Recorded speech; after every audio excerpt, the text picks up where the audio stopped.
Happy Sunday. I realized that I did a video August wrap up, but I didn't do one for September in terms of my reading. And I also noticed that I've been not very good at talking about my writing, and that's because I've been having to adjust to living in Johannesburg. Now, I have never actually lived in Johannesburg. I've visited. It's always been a bit of like passing through situation, and so that has come with its own quirks that I've also pretty much starting from scratch. I've been unemployed for almost 2 years, so it's been a huge adjustment. And while I was somewhat ashamed about my book count, I need to be kinder to myself because I've read over 100 books already this year. So even if I only read a book a month, I'm doing more than a lot of people, and I've already read a lot of books.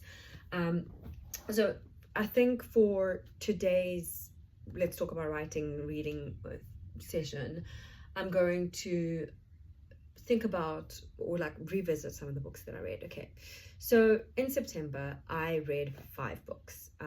That is a lot to a lot of people, but 4 of those were audiobooks from Apple Books. Now, since I have migrated my Apple ID to South Africa, I no longer have access to audiobooks and Apple Books. Yeah, so in October you're going to see a few more of this, but after that you're not going to see any more audiobooks. And I only read 1 physical book. That was Lucky Girl. I absolutely loved that book. It was a signed copy that I got at the Franschhoek Literary Festival. So for now, because I am working on a budget, because I'm starting from scratch, I am starting with the books that I already have, and I'm very proud of myself.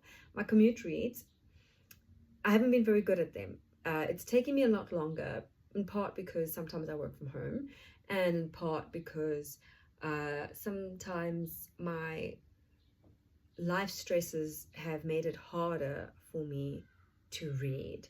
There have been weeks where I could barely touch a page, or I read a page at most of the book, even though the book is interesting and I still enjoy reading. It's just that my problems have been outpacing me. So for part 2, I'll be talking about my writing, which hasn't been happening, and then we'll see what we discuss on part 3.